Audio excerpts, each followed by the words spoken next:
السلام علیکم ورحمۃ اللہ وبرکاتہ۔ محترم بزرگوں، بھائیوں اور بہنوں، ان آیات میں اللہ وحدہ لا شریک نے جنگ احد کا ذکر فرمایا ہے۔ جنگ احد میں کفار کی طرف سے 3000 آدمی آئے تھے۔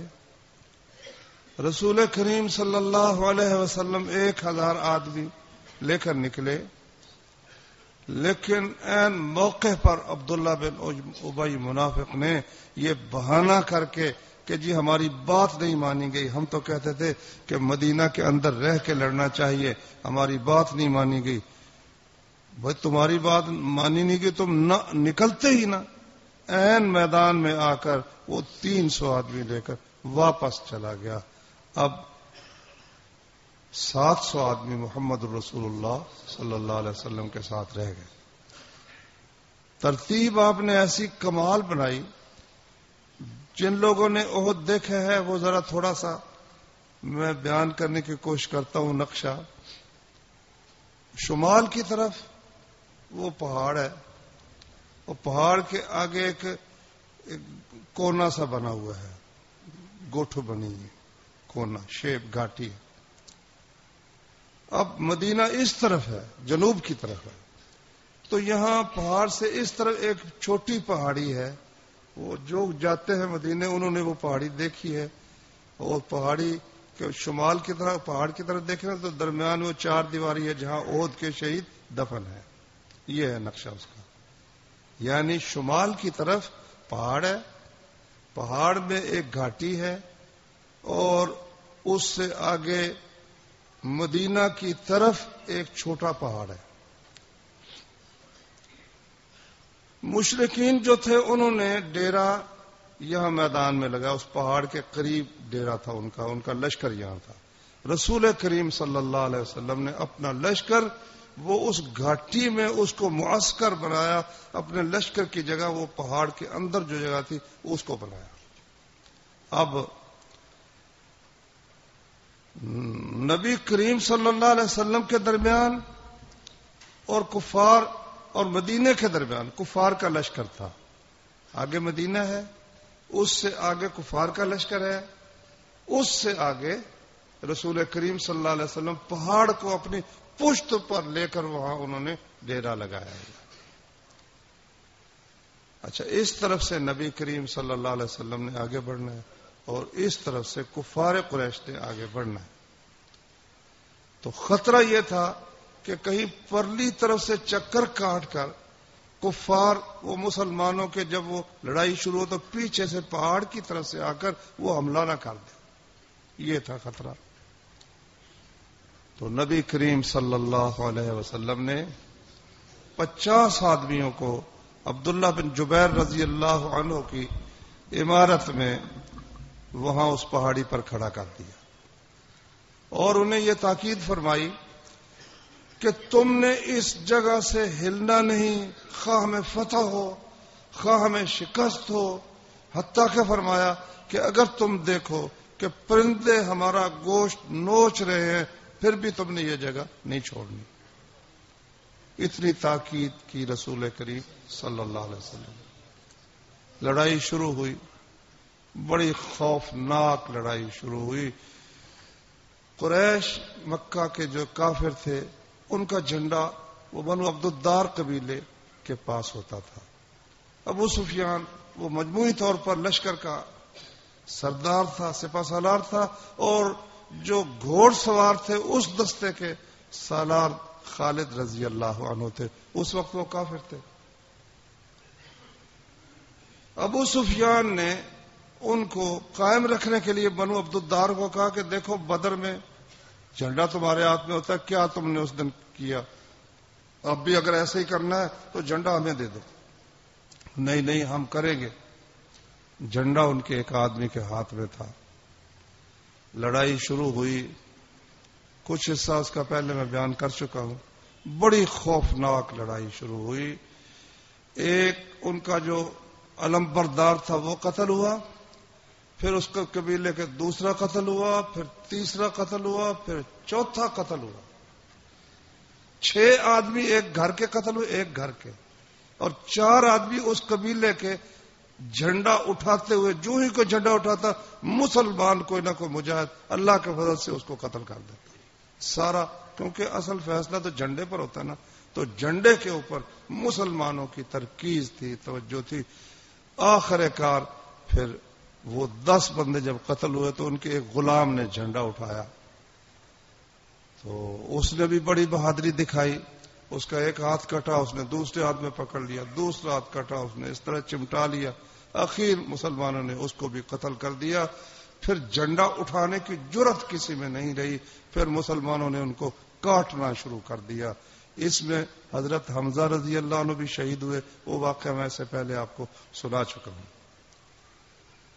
3 دفعہ خالد کے شاہ سواروں نے کوشش کی کہ اس طرف سے آ کر، پہاڑی کی پرلی طرف سے آ کر مسلمانوں کو پیچھے سے گھیرا ڈالیں، لیکن وہ تیر انداز اتنے زبردست تھے کہ انہوں نے اس کی پیش نہیں جانے دی خالد بن ولید کی، تو ادھر سے بھی محفوظ تھا سلسلہ۔ اور بے شک یہ 700 تھے، مگر یہ شہادت کی طرف لڑنے والے تھے۔ اللہ کے فضل و کرم سے وہی نقشہ پیش آیا جو یہاں آیات میں نے آپ کو پڑھ کر سنایا ہے کہ اللہ وعدہ لا شریک فرماتے ہیں، وَلَقَدْ صَدَقَكُمُ اللَّهُ وَعْدَهُ إِذْ تَحُسُّونَهُم بِإِذْنِهِ، اللہ نے اپنا وعدہ تم سے سچا کر دیا جب تم اللہ کے حکم سے ان کو کاٹتے چلے جا رہے تھے، کاٹتے چلے جا رہے تھے۔ تو آخر کار وہ 3000 کا لشکر، جب جھنڈا اٹھانے والا بھی کوئی باقی نہ رہ گیا، 10 ان کے علم بردار قتل ہوئے، اور اس کے بعد ان کے غلام نے جھنڈا اٹھایا۔ پھر جب وہ بھی گر گیا تو میدان خالی چھوڑ کر وہ بھاگ اٹھے۔ صحیح بخاری میں صحابی کہتا ہے، میں نے دیکھا کہ ہندا اور وہ جو عورتیں آئی تھی نا ساتھ، وہ بھاگ اٹھی، ان کی پازیبیں ظاہر ہو گئی اور بھاگتی چلی جا رہی تھی، کوئی کسی کی طرف توجہ نہیں کرتا تھا۔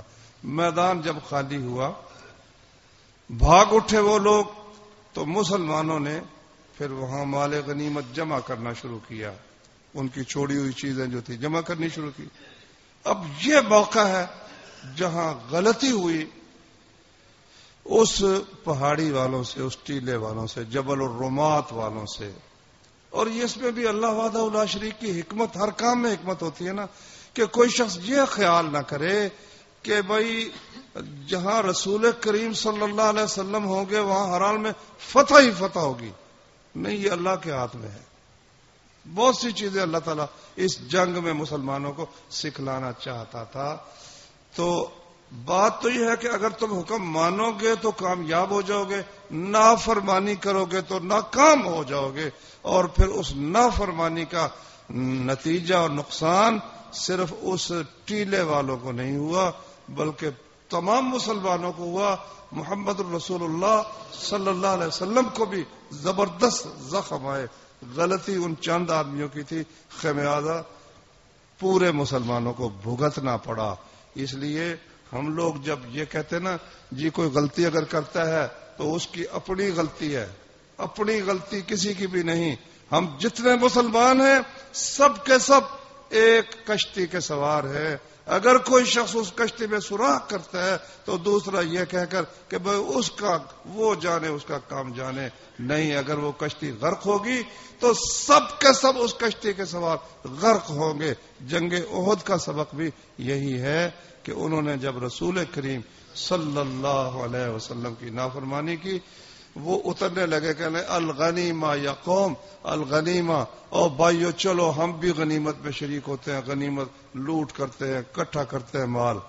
عبداللہ ابن جبیر رضی اللہ عنہ نے انہیں یاد کروایا کہ تمہیں یاد نہیں کہ رسول اللہ صلی اللہ علیہ وسلم نے کیا فرمایا تھا؟ مگر وہ مانے نہیں، 40 آدمی ہی اتر آئے، صرف 10 بندے، 9 بندے ان کے ساتھ رہ گئے، ایک امیر رہ گیا اس دستے کا اور 9 اس کے ساتھ ہی رہ گئے۔ خالد تو اس موقع کی تلاش میں تھے، وہ جب آئے وہ پہلی تیروں کی بچھاڑ تو باقی نہ رہی، 10 آدمی تھے، اس نے 10 کے 10 کو اس کے دستے نے شہید کر دیا، اور پھر وہ مسلمانوں پر ٹوٹ پڑا، اور وہ جو اکھڑے ہوئے قدم تھے کفار کے وہ پھر جم گئے اور جھنڈا اللہ کی حکمت ایک کافر عورت تھی اس نے اٹھا لیا، ایک کافر عورت نے جھنڈا اٹھا لیا، لڑائی پھر شروع ہو گئی۔ اب جب یکلخت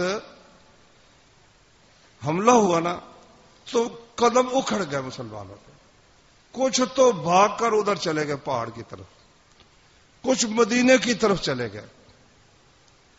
اب نبی کریم صلی اللہ علیہ وآلہ وسلم وہ لشکر کے آخر میں تھے، لشکر کو میں نے آپ کو بتایا نا اس کا رخ مدینہ شریف کی طرف تھا، تو اس کے اخیر میں رسول کریم جس طرح سپہ سالار آخر میں رہ کر وہ ساری ترتیب بناتا ہے، حکم جاری کرتا ہے، اسی طرح رسول کریم صلی اللہ علیہ وسلم لشکر کے آخر میں، آگے لشکر ہے، آگے مشرکین کا لشکر ہے، اور رسول کریم صلی اللہ علیہ وسلم اپنے لشکر کے اخیر میں وہ ساری رہنمائی کر رہے ہیں، دیکھ رہے ہیں۔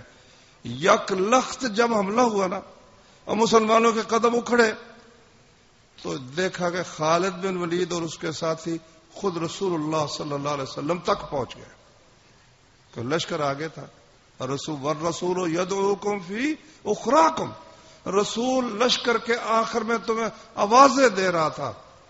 تو اچانک جب خالد اور اس کے ساتھی پہنچے، ادھر سے مشرکین جو بھاگے چلے آ رہے تھے نا وہ بھی پلٹ کر آ گئے، مسلمانوں کے پچھلی طرف بھی کافر آ گئے اور پرلی طرف تو کافر موجود ہی تھے، وہ چکی کے دو پاٹوں کے درمیان پسنے شروع ہو گئے، کچھ کے قدم اکھڑ گئے، مگر کچھ لوگوں نے اس وقت پھر بڑی ثابت قدمی کا مظاہرہ کیا۔ نبی کریم صلی اللہ علیہ وسلم کے ساتھ اس وقت کل 9 آدمی تھے، جن میں 7 انصاری تھے اور 2 مہاجر تھے۔ وہ 2 مہاجر تھے، ایک جناب سعد بن ابی وقاص رضی اللہ عنہ اور ایک طلحہ بن عبید اللہ رضی اللہ عنہ، یہ دونوں ہی عشرہ مبشرہ میں سے ہیں۔ نبی کریم صلی اللہ علیہ وسلم کون ہے جو ان مشرکوں کو مجھ سے پیچھے ہٹائے، اس کے لیے جنت ہے۔ ایک انصاری آگے بڑھا، اس نے رسول اللہ صلی اللہ علیہ وسلم سے پیچھے ہٹانا شروع کیا، وہ شہید ہو گیا۔ پھر دوسرا، پھر تیسرا، 7 کے 7 شہید ہو گئے، 7 کے 7 شہید ہو گئے۔ پھر طلحہ اور سعد دونوں زبردست تیر انداز تھے، انہوں نے رسول اللہ صلی اللہ علیہ وسلم کا دفاع شروع کیا۔ اتنے میں مسلمان جو تھے وہ اس تلاش میں تھے کہ رسول اللہ صلی اللہ علیہ وسلم کہاں ہے، وہ پتہ ہی نہیں چلتا کہاں ہے کہاں نہیں۔ تو اخیر ڈھونڈتے ڈھونڈتے ابو بکر رضی اللہ عنہ کہتے ہیں کہ ہاں اس اتنے عرصے، تھوڑے سے عرصے میں اتنا کام ہو گیا، رسول اللہ صلی اللہ علیہ وسلم پر اتنا شدید حملہ ہونا، ان کو موقع مل گیا۔ تو ان میں سے ایک کافر آیا، اس نے نبی کریم صلی اللہ علیہ وسلم پر حملہ کیا، پتھر مارا۔ نبی کریم صلی اللہ علیہ وسلم پہلو کے بل گر گئے، پہلو کے بل گر گئے، اور آپ کا ایک دانت جو تھا نا دوسرے پتھر سے دانت آپ کا ٹوٹ گیا، نیچے کے جو 2 دانت ہیں ان میں سے دائیں طرف کا درمیانے 2 دانت چھوڑ کر اس کے ساتھ والا جو دانت ہے اس کو عربی زبان میں رباعی کہتے ہیں، یہ دانت نبی کریم صلی اللہ علیہ وسلم کا ٹوٹ گیا۔ نکل جائے تو اتنی تکلیف نہیں ہوتی، ٹوٹنے سے تو بڑی تکلیف ہوتی ہے۔ اچھا، دوسرا کافر آیا، اس نے پتھر مارا، اب نبی صلی اللہ علیہ وسلم گرے ہوئے، اس نے پتھر مارا، وہ چہرے پر لگا۔ خود 2 زرہیں پہنی ہوئی تھی نبی کریم صلی اللہ علیہ وسلم، 2 زرہیں پہنی، اور خود ہیلمٹ بھی پہنا ہوا تھا نا کہ اگر تلوار لگے تو وہ مؤثر نہ ہو سکے، جسم پر بھی مؤثر نہ ہو سکے۔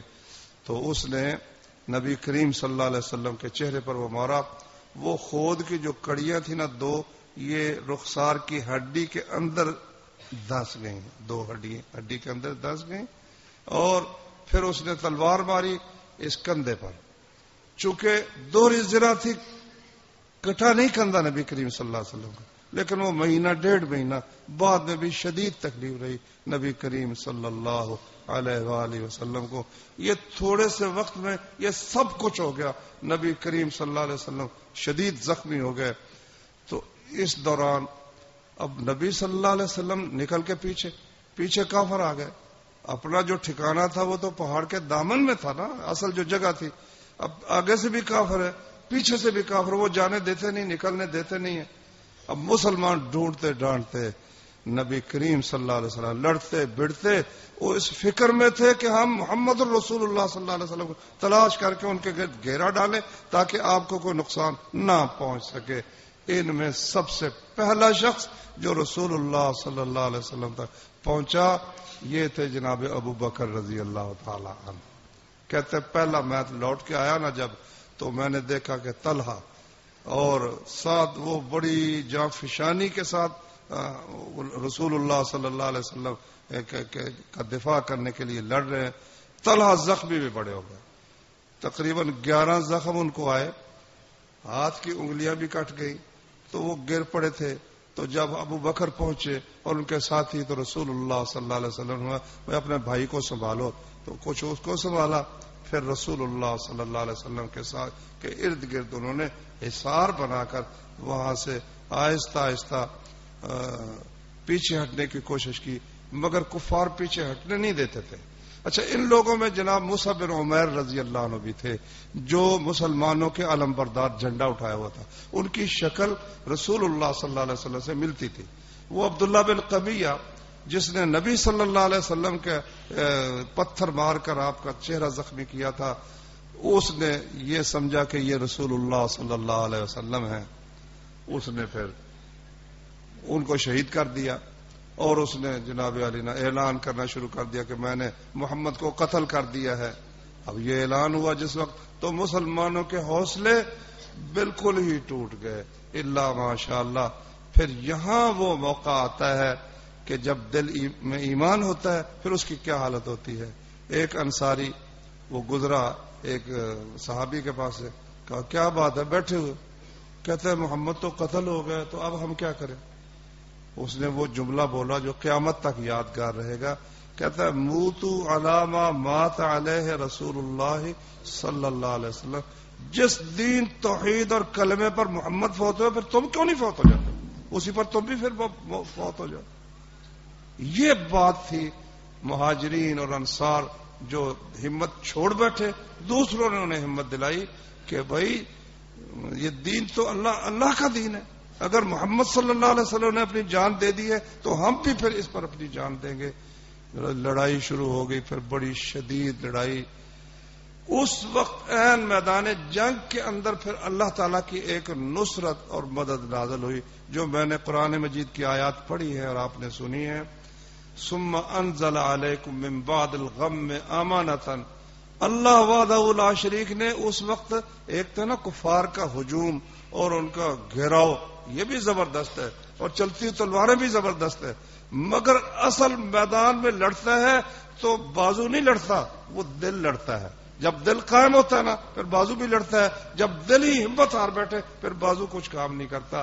تو اب ہمت جب ہار بیٹھے پھر اللہ وحدہ لا شریک کی مدد اس وقت نازل ہوئی.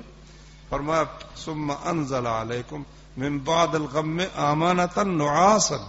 اللہ نے اس غم کے بعد اللہ اکبر تم پر امن کی خاطر اونگ طاری کر دی. اب جو مسلمان جہاں ہے نا مجاہد وہ وہیں پر ہی نا اونگ آ رہی, ادھر وہ تلوار سنبھالتا ہے ادھر اس کو نیند آتی ہے, پھر تلوار سنبھالتا ہے پھر نیند آتی ہے. کہتے ہیں جب وہ اونگ دور ہوئی نا تو سارا ہی کافروں کا جو روب تھا نا اور خوف تھا سب کا سب ختم ہو گیا. مسلمان پھر ہوشیار ہو کر چاقو چوبند ہو کر دلیر ہو کر پھر انہوں نے لڑنا شروع کیا. اور رسول کریم صلی اللہ علیہ وسلم نے نہایت ترتیب کے ساتھ پہاڑ اپنا جو معسکر تھا نا وہ پیچھے اس کی طرف پیچھے کھسکنا شروع کیا.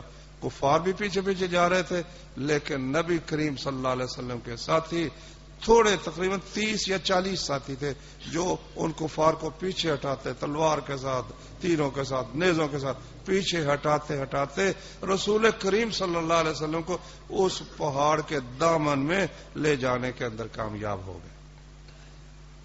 اچھا, جب وہاں پہنچے تو اب اوپر دوہری ذرا بھی تھی, زخمی بھی تھے نبی کریم صلی اللہ علیہ وسلم, اوپر چڑھا نہیں جاتا تھا. طلحہ نیچے جھک گئے, کہتے یا رسول اللہ مجھ پہ قدم رکھ کے آپ اوپر چڑھ دیں. پھر نبی صلی اللہ علیہ وسلم اس کے اوپر چڑھے. اچھا, اب کافر سب جتنے تھے نا سب کٹھے ہو کر وہ پہاڑ کے پاس پہنچ گئے کہ تعاقب کرنا ہے. اچھا دیکھو یہاں سیرت والا لکھتا ہے کہ جب رسول کریم صلی اللہ علیہ وسلم پر حملہ ہوا اور آپ کے ساتھ وہ 9 ساتھی تھے، 2 راستے تھے آپ کے پاس. ایک تو یہ کہ آپ بھاگ جاتے، اپنی جان بچاتے اور 9 ساتھیوں کو بھی بچاتے، اور ایک سامنے قتل تھا، شہادت تھی. محمد الرسول اللہ صلی اللہ علیہ وسلم کا قدم ڈگمگایا نہیں، ڈٹے رہے وہاں پر نبی کریم صلی اللہ علیہ وسلم، اور صحابہ کرام بھی ڈٹے رہے. کچھ لوگ تھے جن کے قدم اکھڑ گئے، اللہ نے ان کو بھی معاف کر دیا، جیسے کہ میں نے آپ کے سامنے آیات پڑھی ہیں. اب جب اوپر چڑھنے لگے تو کفار نے بھی تعاقب کیا، پیچھے پہنچے، اور پیچھے پہنچ کر نہ انہوں نے تیر برسانے، حملہ کرنا شروع کیا. کوئی پتھر مارتا ہے، کوئی اوپر چڑھنے کی کوشش کرتا ہے. نبی کریم صلی اللہ علیہ وسلم نے دعا کی کہ یا اللہ یہ لوگ اوپر نہ چڑھنے پائیں. پھر مسلمانوں نے ان پر تیروں کی بچھاڑ جو کی نا، کیونکہ اوپر چڑھنا پھر اوپر والے کا ذرا زیادہ ہوتا ہے نا، اوپر سے وہ پتھر بھی پھینک دے تو نیچے والا تو وہ مقابلہ نہیں کر سکتا نا. تو مسلمانوں نے جب ان پر پتھر بھی برسائے اور تیر بھی برسائے تو وہ پھر پیچھے نیچے رہ گئے، اوپر نہیں چڑھ سکے. نبی کریم صلی اللہ علیہ وسلم کو لے کر صحابہ کرام وہ اوپر چڑھ گئے. اچھا، اب وہ جو کفار تھے نا، انہوں نے دیکھو کفر بے کمینگی کتنی ہوتی ہے. اب انہوں نے مسلمانوں کی لاشیں خراب کرنا شروع کی، لاشیں خراب کرنا شروع کی. ہندا نے جناب حمزہ رضی اللہ عنہ کا کہ اعضاء کاٹے، جگر نکالا اور دل نکالا اور ان کے ہار بنائے، گلے میں ڈالے، کلیجہ چبانے کی کوشش بھی کی. اسی طرح وہ دوسرے کفار نے بھی نا وہ انتقام لے، جب تم قتل کر چکے اب یہ کبھی نہیں کیوں اختیار کرتے ہو، مگر وہ انہوں نے یہ سلسلہ شروع کر دیا. نبی کریم صلی اللہ علیہ وسلم جب اوپر چڑھ گئے، انہوں نے دل کھول کر اپنا جو حرمتی کرنی تھی لاشوں کی. پھر ابو سفیان بھی کچھ اپنے ساتھیوں کو لے کر دوسرے پہاڑ کی دوسرے جو طرف تھی وہاں وہ بھی اوپر چڑھ گیا. ادھر سے وہ رسول اللہ صلی اللہ علیہ وسلم تک آواز پہنچتی ہے، ادھر سے رسول اللہ صلی اللہ علیہ وسلم کی آواز اور صحابہ کی ابو سفیان تک پہنچتی ہے. بالکل قریب قریب ایک گروہ مسلمانوں کی جماعت ایک پہاڑی پر ہے، کفار کی جماعت دوسری پہاڑی پر ہے. اتنے میں نا ابو سفیان جو کفار کا سردار تھا اس نے اللہ اکبر کہتا ہے حل فیکم محمد، تم میں محمد ہے؟ نبی کریم صلی اللہ علیہ وسلم نے فرمایا کہ چپ رہو، بولنا نہیں ہے. صحابہ کرام خاموش رہے. پھر کہتا ہے تم میں ابو بکر ہے؟ آپ نے فرمایا خاموش رہو. پھر اس نے کہا تم میں عمر ہے؟ آپ نے فرمایا خاموش رہو، بولنا نہیں ہے. اللہ اکبر. کہتا ہے یہ سب مارے گئے، قتل ہو گئے.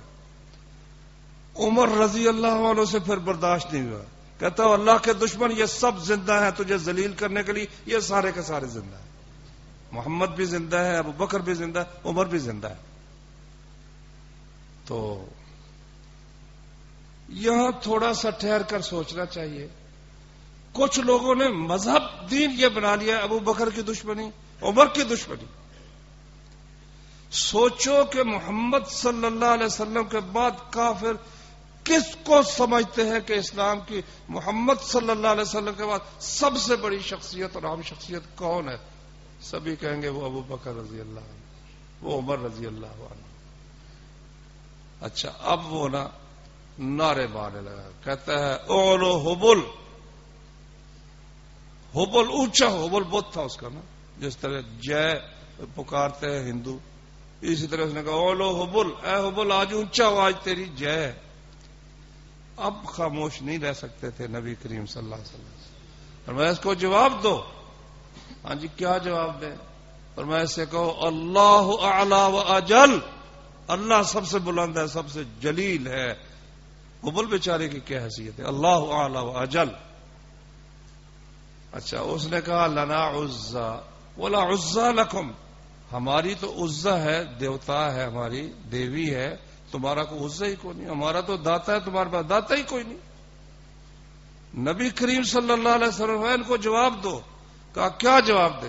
اور میں ان سے کہو اللہ مولانا ولا مولا لکم، ہمارا مالک اور ہمارا مولا اللہ وحدہ لا شریک ہے، تمہارا تو صحیح قسم ہی کوئی نہیں. لا مولا لکم، تمہارا کوئی مددگار ہی مالک ہی کوئی نہیں، تم مالک جو اصل ہے اس کو مانتے نہیں ہیں، دوسرے کسی کی کوئی حیثیت نہیں ہے۔ اللہ مولانا ولا مولا لکم، اللہ ہمارا مولا ہے، تمہارا مولا کوئی نہیں۔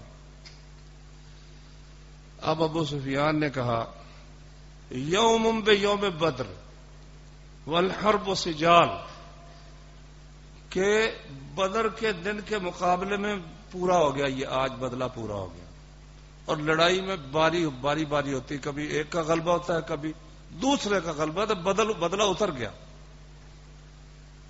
نبی صلی اللہ علیہ وسلم اس کو جواب دو۔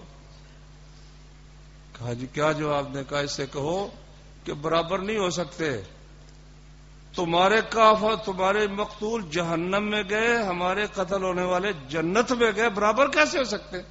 برابر ہو ہی نہیں سکتے۔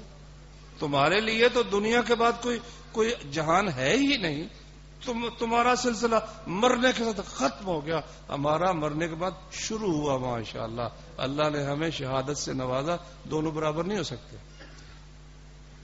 کہتا ہے کہ تم لاشوں میں مسلح دیکھو گے، ان کے اعضاء کاٹے گئے ہیں، میں نے حکم نہیں دیا فوجیوں کو کہ ان کو کاٹا جائے، ولم تسونی، لیکن مجھے برا بھی نہیں لگا، برا کافر تھا نا ابھی تک، کہتا ہے میں نے حکم نہیں دیا لیکن مجھے ناگوار بھی نہیں، جو ہو گیا ٹھیک ہو گیا۔ اب رسول اللہ صلی اللہ علیہ وسلم کا زخم وہ میدان جنگ میں ہی بڑی تکلیف تھی، تو جو ہی پہنچے نا حضرت طلحہ رضی اللہ تعالی ابو طلحہ رضی اللہ تعالی عنہ اور ابو عبیدہ رضی اللہ عنہ، طلحہ تو پہلے ہی موجود تھے، ابو طلحہ انصاری اور ابو عبیدہ رضی اللہ عنہ مہاجر، ابو بکر کے ساتھ ابو عبیدہ تھے۔ جب وہاں پہنچے تو رسول اللہ صلی اللہ علیہ وسلم کو سنبھالا، تو اب وہ خود جو ہے اس کی کڑیاں اندر چبھی ہوئی ہیں اور شدید تکلیف ہے، آپ جانتے ہیں بھی کوئی چیز اندر اگر ہو تو کیا حال ہوگا۔ تو ابو بکر نکالنے لگے وہ دانت کے ساتھ کھینچ کر، جمہور تو کیا ہونا تھا وہاں۔ ابو عبیدہ نے کہا جی اب ٹھہر جائے میں نکالتا ہوں، وہ ایک کڑی کو دانت ڈالا سامنے کا، وہ دانت ہی نکل گیا ابو عبیدہ رضی اللہ عنہ، کڑی بہرحال اس نے نکال لی۔ پھر ابو بکر رضی اللہ عنہ نے کہا مجھے موقع دے میں نکال سکوں گا، نہیں میں ہی نکالوں۔ پھر دوسری نکالی، وہ بھی دانت نکل گیا جناب ابو عبیدہ رضی اللہ عنہ۔ صحابی کہتے ہیں محبت کی بات ہوتی ہے، کہتے ہیں ہم نے کوئی شخص جس کے دانت نکلے ہو نا، یہ جو ہے نا خالی جگہ اتنی خوبصورت کسی کی دیکھی نہیں جتنی ابو عبیدہ کی خوبصورت دکھائی دیتی تھی، دانت نکلے ہوئے۔ یہ اس میں محبت کا بھی دخل ہے بھائی۔ ویسے رسول اللہ صلی اللہ علیہ وسلم کے چونکہ وہ نکالتے ہوئے گرے تھے نا، تو اللہ نے اس میں حسن بھی پیدا کر دیا۔ اب وہ اس وقت دانت اتنے لگتے تو نہیں تھے جس طرح آج کل لگتے ہیں، وہ اسی طرح رہا، لیکن وہ بہت خوبصورت ان کا دکھائی دیتا تھا۔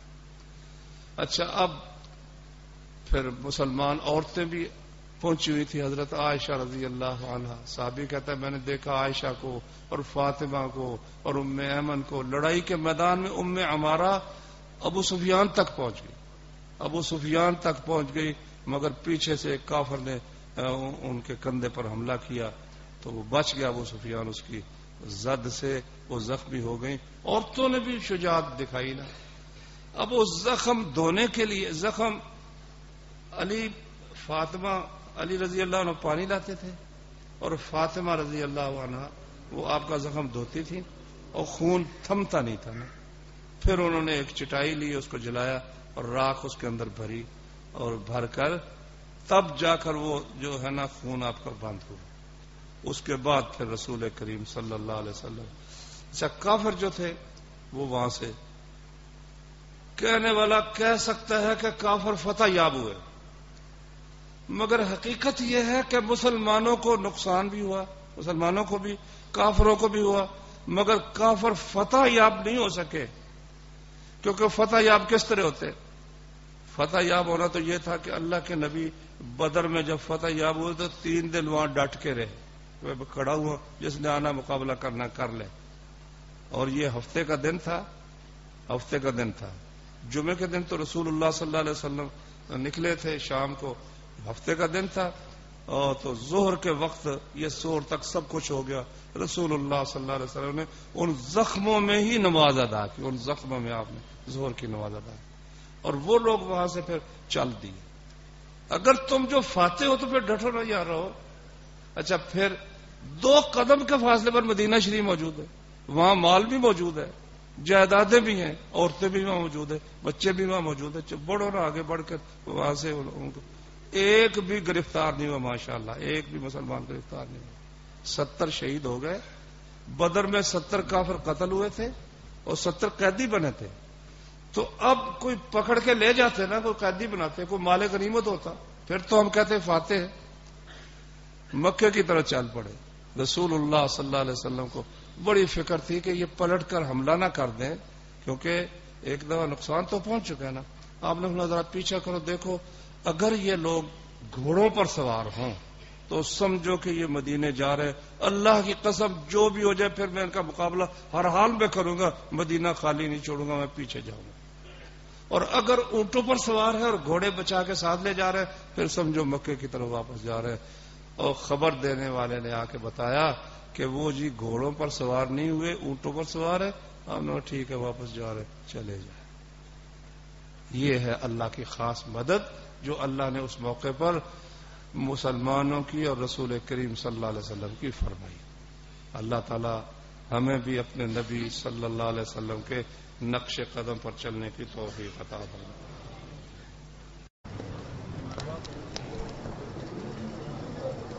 سبحانك اللهم وبحمدك أشهد أن لا إله إلا أنت أستغفرك وأتوب إليك.